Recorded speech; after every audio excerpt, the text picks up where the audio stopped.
To make bolognese, I'm going to use a low-fat minced beef, a carton of passata, or you could use a tin of chopped tomatoes, half a red pepper, that's optional, an onion, a stock cube, give it a little bit of extra flavour, tomato puree, need about a tablespoon, and also going to add in some salt, pepper, and some mixed herbs, and a clove or two of garlic.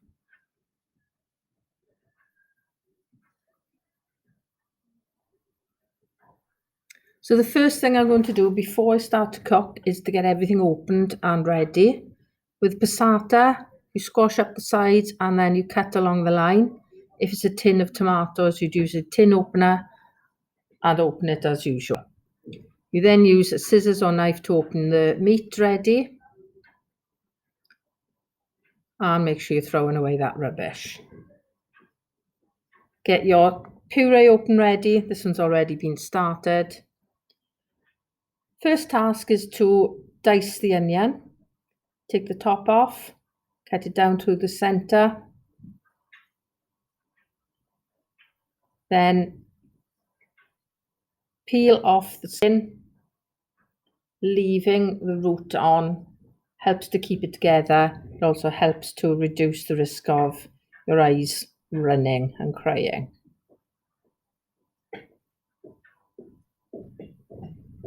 So once you've done all that, you remove your waste and rubbish. Make sure the board is nice and clean. Cut it in one direction, thin slices. The thinner they are, the smaller your diced onion will be. And then cut the other way, and it should fall into nice little pieces. And then just roughly chop up that last little piece. So you're wasting just a tiny bit of root. Just check there's no peel got in there while you're doing it.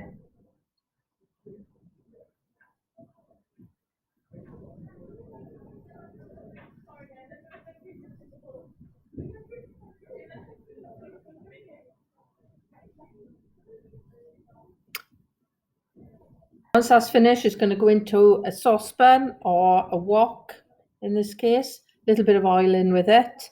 And I'm going to cook that on a medium to high heat. Quite high to start with, as you can see. Just to get it sizzling, and then you might want to turn it down because you don't want them brown and crispy. So once that's had a few minutes cooking, you'll see that they've got a bit of colour. Then I'm going to chop up or dice and add in pepper. If you wanted to put mushrooms in there, that goes really well. Grated carrot is also really nice, which disappears into the sauce. So cutting it into sticks first, and then the other way to get nice small diced pieces. So when the onion's quite soft, I'm then going to add in the red pepper. And I'm going to cook that out for a few minutes, again to soften it and get a little bit of brown colour coming on it before adding in the minced beef.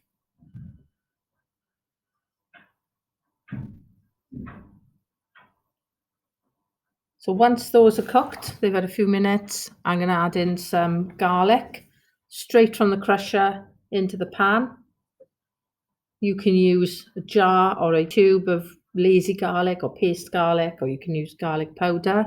Exactly the same flavour, just a little bit easier. They're quite browned now and nice and soft without being crispy. Make a little space ready for the meat. You might want to spray a little bit of oil in there. If you've got the higher fat mince, there's probably no need for this.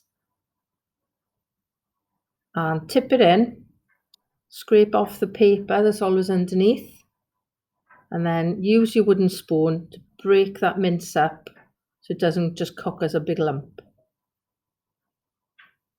Once you've broken it up a bit, just leave it so it develops a bit of colour. So leave it for a minute or so. Once it's had that little bit of time, you can come in and start giving it more of a stir and breaking it up again. And you're going to keep cooking that mince until it's browned all over. There's no pink.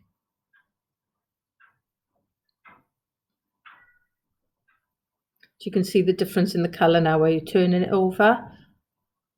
If you were adding in mushrooms, I would have cooked them with the pepper. Mushrooms give out a lot of liquid, a lot of juice, so you'd cook them until they went quite dry. Otherwise, it would be a bit too wet for browning the mince. So that's the colour we're looking for now, nicely browned and crumbly looking rather than lumps. If you've got any lumps, just break them up with the spoon. So the next step, again, I'm making a little gap in the middle. See the juices there. It's not greasy, so I wasn't going to drain it. And into that gap, I'm going to put a tablespoon of tomato puree, just to cook that out a little bit.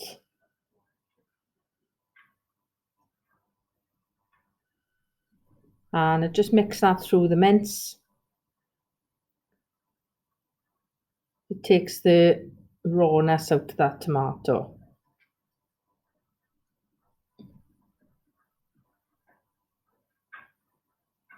So the next step now, I'm going to get my passata ready, or tinned tomatoes. So the whole thing can go in. If you like it a little bit less tomatoey, put about 3/4 of it in. And give that a really good mix through, making sure you're bringing down any onion that's gone up the side, just to get them all in there and cooking down. So you want your veg to cook nice and soft. I'm now going to add in some mixed herbs. Put it into your hand first, don't just throw them in. It gives you a bit of an idea of a measurement, or you could use a teaspoon and measure a teaspoon. A little bit of salt and pepper going in.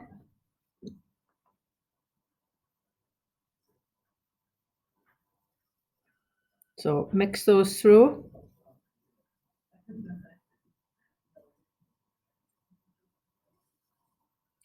Now I'm going to add in my stock cube. This is optional. If you are adding this, you really don't need to be putting a lot of salt. Crumble it through, or if it's a pot, soft one, then just mix it through and let it melt. So once that's been crumbled through, I'm going to give it a good mix and leave it to dissolve before tasting. So that's now ready to turn the heat down. As you can see, it's not red anymore, and leave it to simmer. At this point, you could simmer it for 10 to 15 minutes. It would be cooked. You could simmer it for an hour and the meat would start to soften up nicely. You could even tip the whole thing into a slow cooker and leave it on for a few hours and it would cook really nice and